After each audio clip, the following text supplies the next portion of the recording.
Hello, everybody, and welcome to Unanswered Questions, our first episode of this series where sometimes we get so many questions in our live broadcasts from students, we just don't have enough time at schools to answer all the questions. I mean, a good example, we just finished presenting to 2 middle schools at the same time, and I think there are like 1,000 kids that started answering questions. It was unbelievable. Like, we just couldn't keep up. So you came up with this idea. I thought it was a brilliant idea that we can dedicate every month a specific show to answering questions that came to us that we didn't have time to get to. Yep. That would benefit everybody who's watching, right? Because there's some great, the questions, like it was 2 middle schools today. So they were grade 6, 7, and 8. And some of the questions coming from grade 6, unbelievable. Yep. Like, they were just great questions, which means they're listening to what it is we're having to say, and they just want us to build upon some of that stuff. And here's a great opportunity. And by the way, I'm Darren. I'm Brandon. So getting into how it's going to work is we're going to be picking up some top ranked questions. So in our virtual live broadcast, students can ask questions from their own devices anonymously, and they can upvote questions that they want us to answer. But again, we don't always have time to answer them all. Which is cool, right? Because our platform, the way that we're designing, because we don't use Zoom, we don't use Teams, we use our own platform, and privacy is key to us, right? So we don't see the students, they don't hear the students. But with our platform, the students can integrate in asking questions directly from their devices, right? Yep. Which is kind of cool because now they have the privacy to ask questions that they normally wouldn't ask in front of a group of peers, like if we were in a gym or in their classrooms virtually in front of other students, right? So the integration to allow them to integrate with us using their devices has been just phenomenal, right? Yeah, so let's get into some questions. Yeah. First question. You said that people can access anything we post in social media.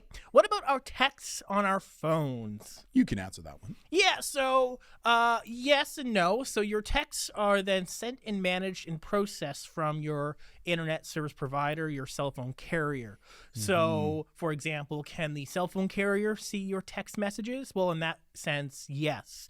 Do they give that out publicly to everybody? No. Can law enforcement get, say, a warrant to then access those text messages? Yes. So it's not as if they're public to everybody, but still somebody or something can still access and see that. Can I build upon this? Yeah. We've had a number of cases, however, where private text messages were sent that were then screen captured and then reposted publicly.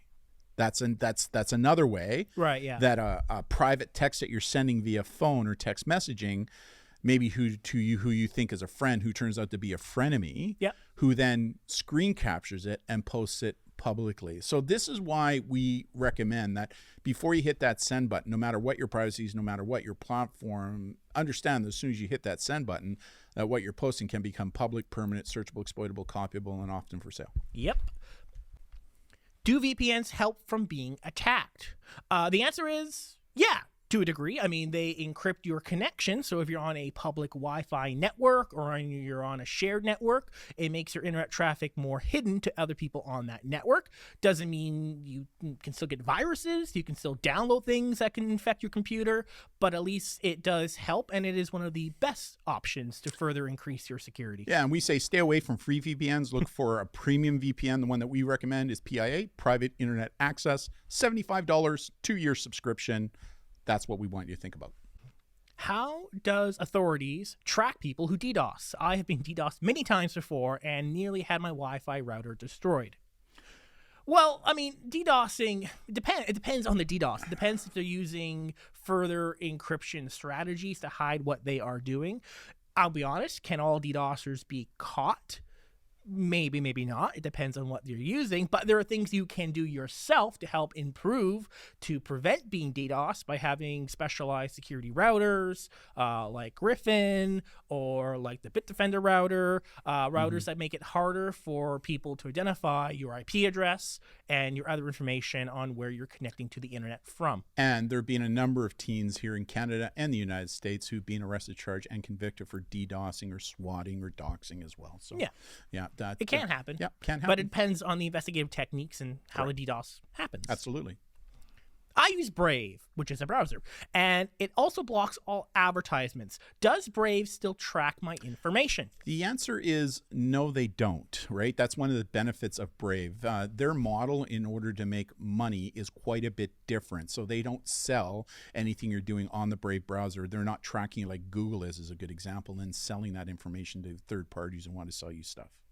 Mm-hmm.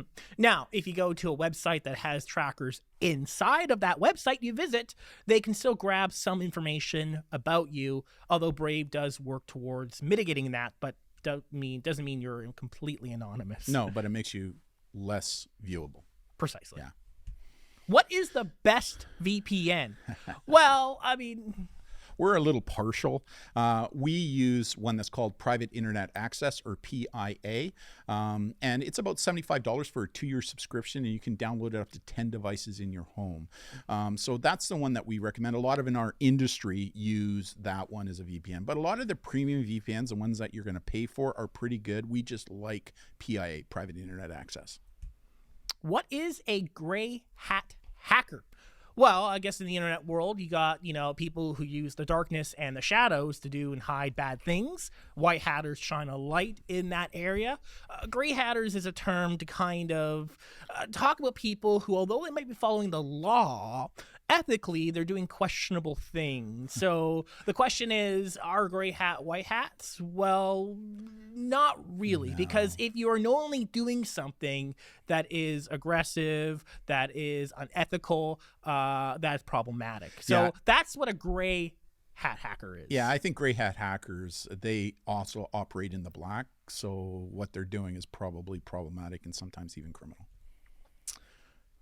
What if you have nothing posted on your social media account? What would universities' job offers look at if you didn't post anything? Would it affect you? Yeah, you know what? It's interesting. There was been some good research on this one where employers were asked that very question. A lot of employers reported back saying, hey, listen, if a candidate they're looking at doesn't have a social media presence of any type, it kind of sends up 2 red flags. It says to them, well, what are they trying to hide? Or they're either lying to us. So that is why having a strong social media presence that is positive will work for you when it comes to leveraging a position for being hired for a part-time or full-time job. Is Opera GX browser safe? Well, yeah, I mean, it's like any other browser. It's pretty good. It's pretty decent. I know it's more optimized for gaming. There's nothing inherently wrong about it. As long as you're using it safely, it's fine. Mm-hmm. How dangerous is downloading free things? This is an interesting question. Again, I'm going to answer it with depends. The problem with free is that if you're downloading these things outside of the, say, the Apple Store or the Google Store, it could contain some form of a malware, right? So that's why you got to be careful about downloading anything that is free, especially if you're downloading them off of things like BitTorrents, free movies, free games, free software. A lot of that stuff has viruses and malware built right into it, so you're putting your device at risk. Yeah, if it's from a proper app store, you're probably gonna be fine. Like a safer. Safer. I mean, like if you download like Fortnite, which is free, you're gonna be fine. Yeah, exactly. Is using cryptocurrency safe? One of the things that I'm sharing with people right now is, we're in this field a lot and we're staying away from crypto right now. In fact, just over the past couple of days, it's received a huge hit in the stock market. And we're seeing a lot of crypto fraud crime taking place. Like over the past week, we've helped several students now who thought they were going to engage in crypto. And as a result of that, their accounts were taken over. So one of the things I say to people is it's still too early. I would stay away from it. My recommendation. It just depends what you mean by safe. I mean, if it's safe from the technology, it's fine. The unsafe part is the scams, the phishing, the manipulation in this uncertain new technology people will probably and are exploiting. So, and we've seen crypto wallets being hacked and breached. So, I mean, from a safe standpoint, the tech, okay. Yeah. But from a whole, engagement and community, there's some scams, big scams happening there. Yeah, for sure. Can people see you through your camera even if it is off? You know, that's an interesting question. There are programs out there called RATs, remote access Trojans, that if somebody's dumped it onto your system because you downloaded a free app with the malware and you didn't know it, based upon the question that was just asked, it can still allow somebody to turn your camera on without you knowing they've done it, and they can even program it so the little LED light comes on so you don't know. So the answer to that question is yes. That's why we say put a cover over the camera, or put a little Band-Aid over the camera when you're not using it. Now, if you're following best practices, it's not like someone's going to randomly hack into your computer remotely. Highly unlikely. Right. If you're downloading things you shouldn't be downloading, well, okay, there's a higher chance that could happen. Absolutely. Can I even trust technology? Well, it's not the tech, it's how people use the tech, right? That makes it dangerous or not. So, I mean, it all comes down, my opinion on this question, Brandon, is, again, it depends. If you're using it in a positive way and you're alive to the fact of how it's being used by big vendors, Facebook, Amazon, Google, as a way to collect personal and private information to their financial benefit, and you're taking mitigating factors to reduce that risk, then I think can be trusted. But it's like anything, it's how you use it. Thoughts? Reframe the question. Can I trust any business? Yeah, good. Right? Yeah. Good comment. Is Kaspersky VPN good? I mean, it's decent. I mean, Kaspersky is a high-profile security company, so premium. So it's probably going to be fine. Is the one that we use? No. Can we talk about it that way? No, because we haven't used it. But I mean, big name brand, probably fine. Yeah. Is NordVPN a trustworthy VPN? Makes sense. We're on YouTube, and people are always pushing NordVPN. It's decent. I mean, we haven't used it. We haven't used it ourselves, but it's totally fine. Unlikely it's doing anything malicious. Again, we use PIA, private internet access, and a lot of people in our industry, that's what they use. Nord's another really big one. Yeah. How many people get hacked every day? Oh, good question. Who knows? True. It happens, right? I mean, I guess it's, how much crime happens every day. I mean, there's a lot of unreported happenings where people break the law, steal, manipulate. So, and the other thing too is a lot of young people think hacking is like, there's a difference between hacking and maybe an account takeover and stuff like that. So I think it also comes down to what your definition of hacking is. Right? So, is Google allowed to know your location? Yep. Because as soon as you sign up for Google, you sign the terms of service to use their product. So as a result of that, you gave them permission to do that. If you allow them, they can. That's right. Does incognito mode on Safari protect you? The answer is depends. I know, all incognito mode does is it prevents the history on your device, laptop, desktop, phone, from collecting where you're going into the history. However, the internet service provider you're utilizing is collecting all of that information. So don't ever believe that just because you're using incognito mode that what you're going and what you're looking at is private, because that's just not true. In fact, Google, who owns incognito, is being sued for $5 billion over the fact that they didn't disclose that when you guys are using incognito, they're collecting everything you're doing, and some people want to sell them stuff. Yep. If you haven't tuned into any of our previous YouTube news shows, we talked about how Safari has a bug in it, at least at the time of recording this, where it doesn't really matter because there's a flaw in incognito in the browser. Yeah. So, how do you know if you have a virus? Achoo! Yeah, you sneeze. But that's a good question. How do you know that? Normally things are acting how they shouldn't. Either you have your computer fans running really fast, really hot all the time. You're getting pop-ups. You are trying to log into your accounts, but you can't getting access, even though you know the password's correct, but it's still not working. Those are some of the main telltale signs. Or literally, you get a pop-up on your screen that says your computer's locked. Pay money to unlock it. And this is why you need to have good virus protection on your system, right? Like we use one called Bitdefender that scans our system every day, multiple times, looking for viruses. And if they find it, they quarantine it and delete it. Does the app help for eating disorders? And this was a question referring to the app that we have that is available to students and people to download. Certainly does. We have a category for eating disorders. And once you click on that in the app, it then lists all kinds of different resources that you can go to specifically to deal with and to help you and to manage those types of issues. So it's on our app. It's free. It costs you nothing. And to get the app, just head to our website, scroll down about 3/4 of the page. You'll see the app that you can download directly onto your device. There'll probably be a link down in the YouTube description below. There you go. If you delete something, where will it go? Well, depends. Because if you delete something off your phone, it might be gone, but it might be stored in a cache, which has it saved there until such time your phone rewrites over it. Or if you delete something off your phone, but you've posted a picture on, say, a social network, and you delete it off a social network, well, it may not be viewable to other people on that network, but might be in the backup saves of that social network, or just in their system. They're just not sharing with people. Right. So it may not, it's not as if it's moved anywhere. It just may not be completely removed. Yeah, and even though it's deleted off your device, it may not be off the server of the social media vendor that you're using, which now means it's accessible even by law enforcement by way of warrant, right? So, can anyone access my eyes only on Snapchat? the answer is no. However, if you share your password with them, they can. But again, we demonstrate in our presentation where a For My Eyes Only picture was actually posted publicly because a friend of me screen captured it and then posted it publicly. So again, we always say, no matter what social network, no matter what your app, no matter what your privacy settings, including Snapchat, just understand that as soon as you post whatever you're posting, it becomes public, permanent, searchable, exploitable, copyable, shareable, and often for sale. Bing, bang, bong. How bad is it to share a password with your best friend?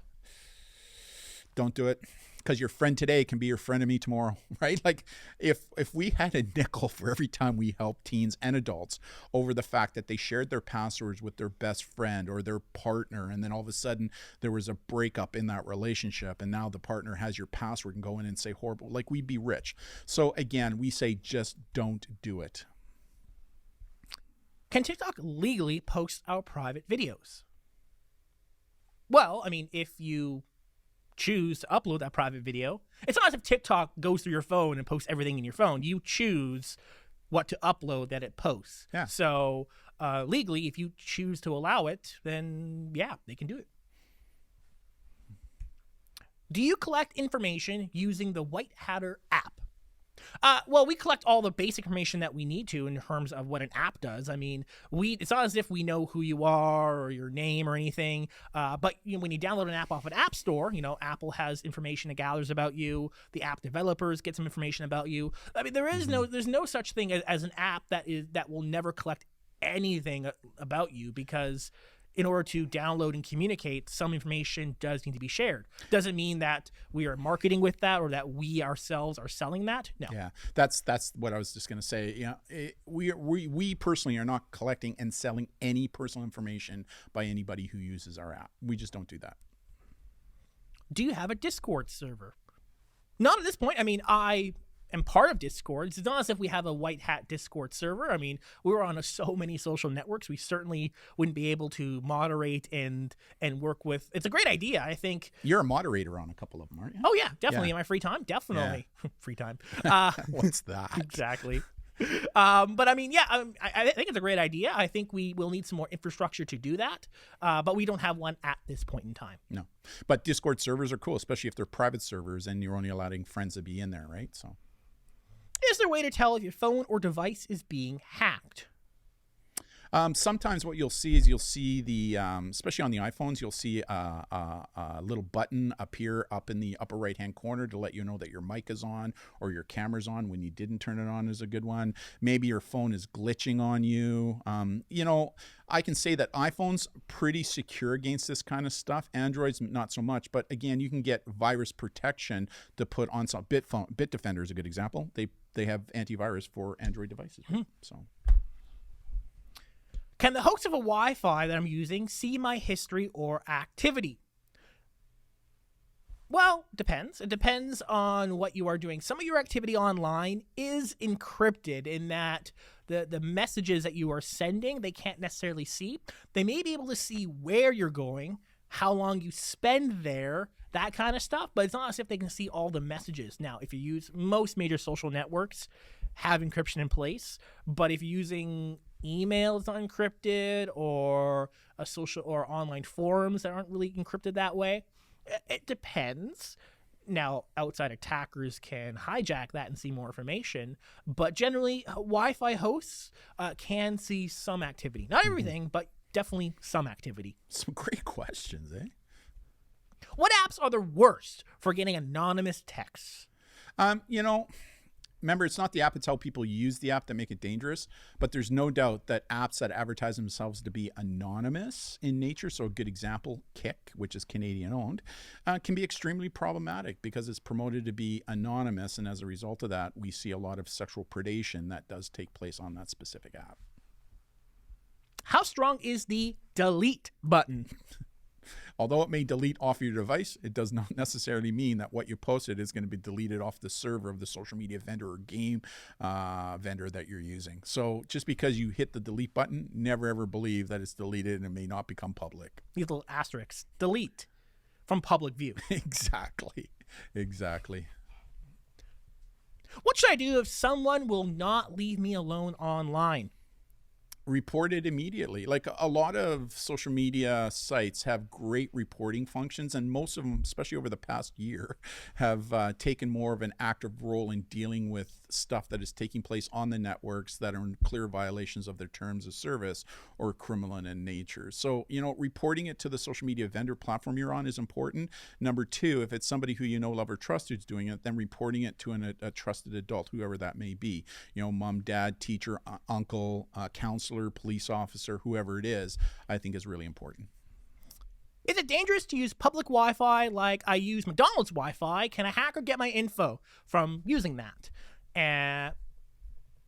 Well, the answer is depends. Yeah. I wouldn't necessarily do my banking at McDonald's Wi-Fi. I wouldn't send incredibly important emails through McDonald's Wi-Fi. But if I'm just, watching a YouTube video, or I'm just trying to find an address or using my map app, that's not really a huge issue there. Using a VPN that will then encrypt your connection will mostly, not always, but mostly stop any issue from rogue Wi-Fi or other bad actors. That's why I say, if you have a VPN on your device and you're using an open Wi-Fi, be it McDonald's, Starbucks, library, school, turn it on. It just makes it safer. Right? If you block someone, can they still find you and contact you?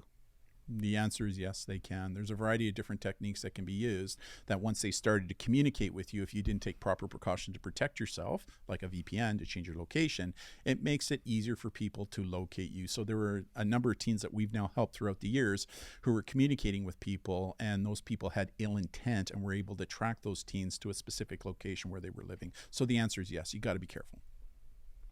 Is sharing your info on video game chats, can hackers find your location?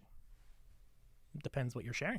If you're saying, I live at 123 Sesame Street, okay, they're going to know your location. But if you share enough information that they can then kind of piece things together and do further investigation, they could. So, when video game chatting, making sure that you're only giving out the information you need to in regards to things related to the game, not necessarily who you are, where you live, and that kind of stuff. And to make it a little harder, again, utilizing a VPN when you're gaming will change your location if you want. So again, it makes it harder for people to pinpoint exactly where you're located.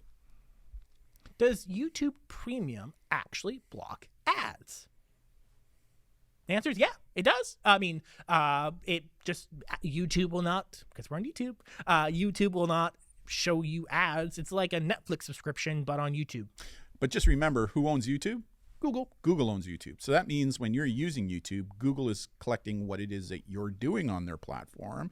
And there's no doubt they're using it for their financial advantage, right? So, but they won't show you ads because you basically paid for the ads not to show. Right. Yeah.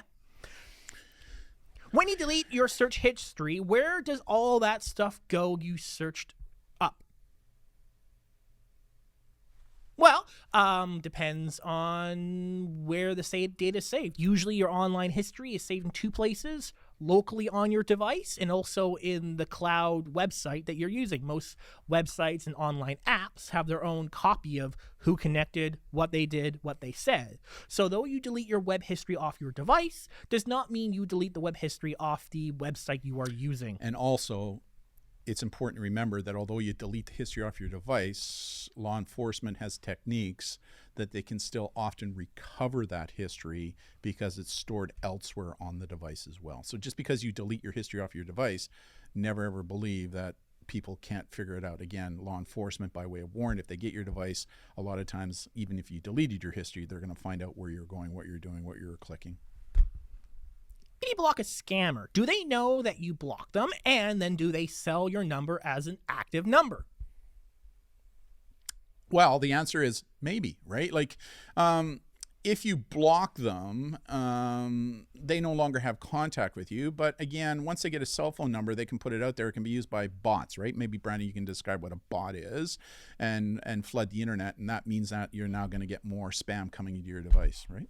Yeah, I mean, bots are just computers that are programmed to then send you messages and scams and whatnot. So, yeah, it can happen. Yep. If I watch YouTube videos nonstop, are they making money?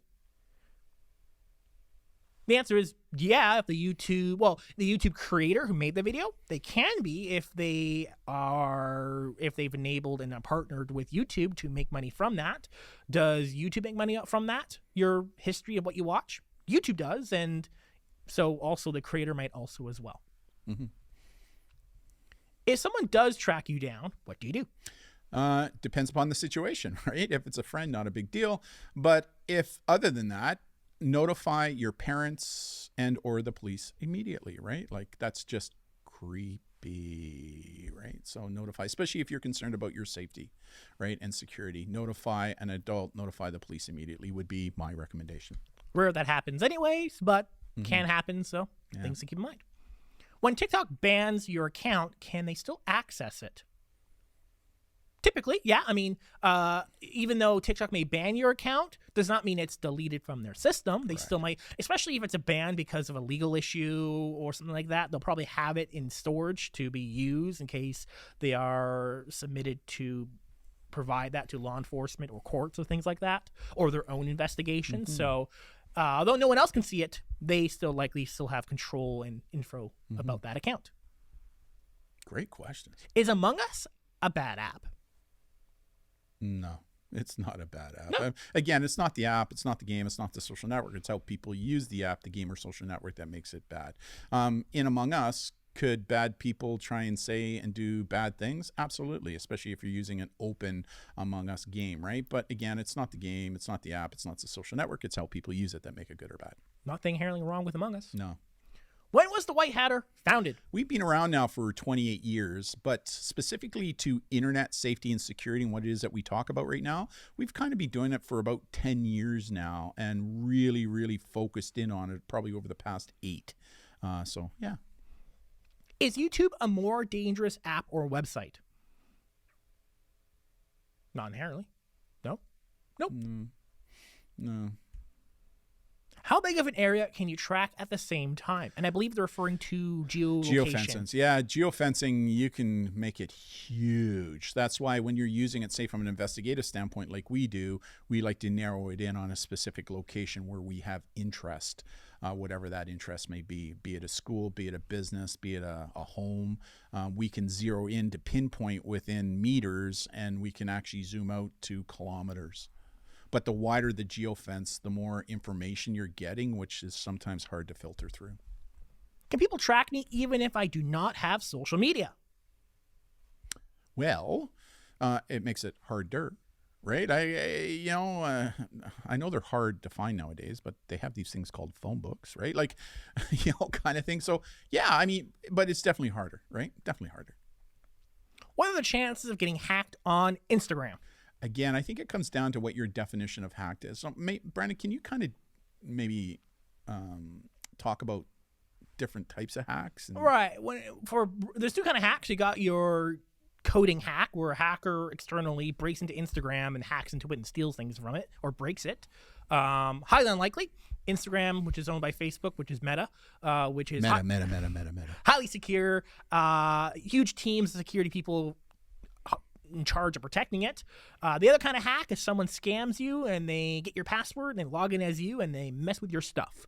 That is far more likely because someone will send you a scam message saying, hey, log in, there's an issue. You go to a fake website, looks like Instagram's login, it's not. You click it, you log in, they capture your password and they log in as you, and they're hoping your password's the same on your Instagram, bank, Google account, all that stuff. So, and that's the one that we probably help more teens with than the first one that you talked about. Yeah.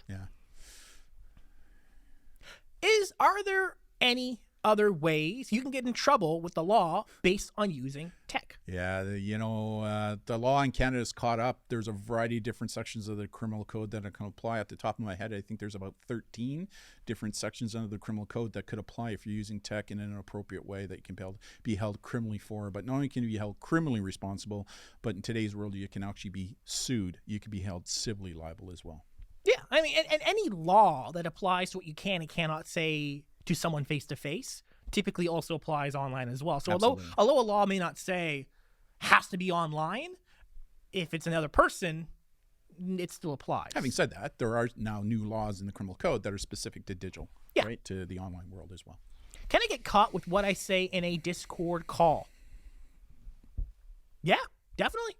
It's like any other messaging platform.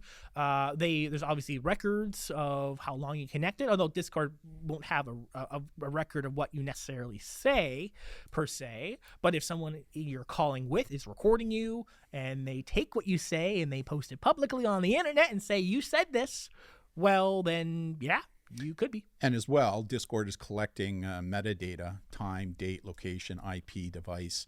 Those are all things that are needed for law enforcement to prove identity as well. Is being a Discord moderator for a community or some role like a creator for a community service work within Discord something that universities look for? I think the answer is yes. They are now. I truly do believe that, right? Like, it's so cool to see how these Discord communities, how teens and young people are turning to Discord communities to create community. That's what it's all about. And now they're using their own moderators to kind of moderate safety and security within those community and groups. And I think that's a cool function.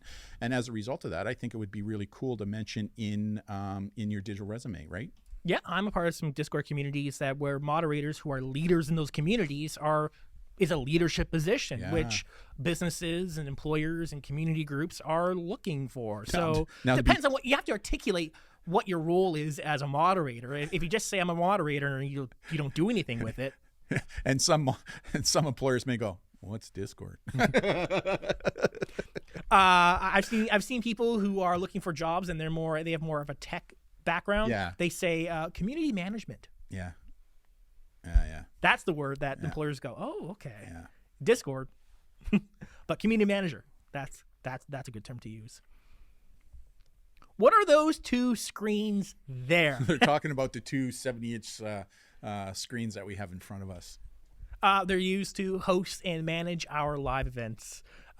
Because it's a full production. You can't necessarily see right now, but when we do live events, we need the screen to see what's going on. Yeah, we can see everything from the presentations, our slides, what's going on electronically, camera angles. That's what it's for. They're used to help us manage when we do our shows. What's the best software for internet safety or keeping browsing and YouTube safer? From a malware perspective, we use Bitdefender, and then we combine that with using a VPN, like private internet access, would be two of the things that we do. Do people record your history? I mean, places you go to shows in your history. It depends. If police are investigating for whatever reason criminally, absolutely they do. Now, could some businesses do that as well? Yeah, I mean, that's exactly what Google is doing. They're recording your history about where you're going and what you're doing. That's why sometimes you may find you're walking near a store and all of a sudden you get a pop-up on your phone saying, hey, if you come into our store right now, you'll get a 15% discount, right? Mm-hmm. So, yeah, that's going on. One thing people sometimes overlook is that browsers are like their own customizable program. And sometimes there are plugins that do some really cool things that will ask you for permission to access your web history. Yeah. So those plugins might see, and who knows who they're going to share that with or sell it with. That's why before you ever download it, read it. What do they want? Why are they wanting you to access your full address book? Like, really? Why do they want to add, if it's not a camera app, why do they want to access your camera and your mic? Mm-hmm. Right? How to get someone to stop sending you an email? Two ways: block and delete them. If they continue to do it, report it to the police because it is illegal for them to do that here in Canada. So again, give them an opportunity, say stop. If they don't stop, block and delete. And then if they just create another email and send you another email, at that point in time, I would report it to the police because they can be dealt with criminally under the criminal code. Most email providers and clients have the ability for you just to block messages from certain accounts altogether from reaching you. Yeah. So look into that. If you get hacked, will it hack your other devices that share the same account? Well, I mean, a good example of that is that if you're using the same password on all the other social networking accounts, then the answer is yes, right? Sometimes if I found the same network as the device that's infected, sometimes a virus can jump from one computer to another computer through the network. Yeah. So having proper antivirus in place would be the solution there. Are there things to know about to stay safe using games, Roblox or Minecraft? Are they safe for kids to use? Personally, again, we get down to the issue. It's not the app, it's not the game, it's how people use it. However, if you're playing Roblox or Minecraft in what I like to call an open mode where anybody can come in and join, that becomes problematic.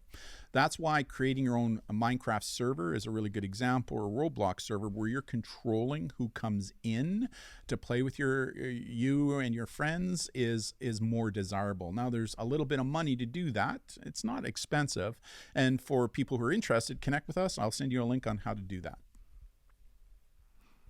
How do you talk in private chat with someone if some people record your messages? You can't, right? That's the issue. The issue is, if you're in private chat, it's never private, because if other people are in the chat, they're hearing and seeing what's going on. Or even if it's just you and the other person in private chat, you may not know that that other person is recording everything you're saying and doing and then potentially reposting it publicly. So you just don't. Anything someone can see and hear, they can record. Absolutely. I could be recording you right now. And you may not know. Actually, literally, we are being recorded. That's true. And you may not know that that's happening, right? That's why I always say, never believe because your privacy buttons are set that what you're saying or doing is going to stay private. Are public chats for teens safe? I heard a friend that's not a teen use it. Well, I think public chats, like anything else, just remember that no matter what your chat is, private or public, that as soon as you hit that send button, it's public, permanent, searchable, exploitable, copyable, shareable, and for sale. So again, you just got to be careful about what you're saying or doing before you hit that send button. I think we answered that question. If I send somebody a picture, does the code get sent with it? And can they tell where I am from the code? It depends. So if the picture is being sent on most of the big social media platforms, Instagram, TikTok, they scrub what's called the metadata, the code behind the picture that you don't see. However, if you're sending that picture or video via text or via email, it's not being deleted and therefore is vulnerable. So I guess to answer the question, it depends upon the platform that you're using that will make that metadata visible or invisible that can't be seen. Yeah, pretty much. I mean, there's some apps out there. If you send an email to somebody with a picture or a file, the code may not be scrubbed. So it really does depend. And, from where you are, I mean, if you have enabled location settings on your phone where you take a picture and your GPS is inside the picture, well, and you send that picture to someone through a Dropbox account or an email that doesn't scrub that.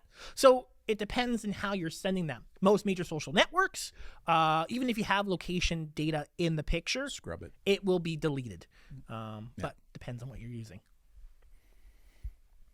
What happens if you tell someone about bad stuff that happens, but the person can't do anything about it? If it's bad stuff and the person you're talking to can't do anything about it, then maybe seek out somebody who can do something about it and then reach out to them. I mean, that happens quite a bit where people will connect with us with an issue. We can't necessarily help them with that issue, but we can guide them to somebody who can. Right? So I always say that if you're dealing with bad stuff and whoever you're talking to can't help you, then reach out to somebody who can. Yeah, it depends what the bad stuff is. Yeah. I mean, there are some things that you will have to deal with on your own, such as if it's just mean and rude, then it's your responsibility to block and delete it. If it's something criminal in nature, well, then there's obviously government agencies designed to uphold the law. So it depends on what the bad stuff is. Yeah, for sure. And those are our questions. Those were the unanswered questions since last month. Like it's amazing. Like I said, I mean, just having the new opportunity now for the teens to ask us questions on their technology has really allowed us to broaden our reach and allow teens to connect with us. And, you know, we usually give 15 minutes of Q&A at the end, but what we're finding now that they're able to use their technology, we just can't keep up with the number of questions that are coming in. So this is a really good way, I believe, for us to kind of answer questions that are being asked by students and are likely questions that other students have at the same time. So it allows us to reach a broader audience for us to answer these questions, which is kind of cool. I like this new series. I do. We'll see you all next time on our weekly YouTube news show or on the next episode of Unanswered Questions. From the Whitehatter team, thank you all so much, and we'll see you all next time. See you, everybody. Bye. Bye.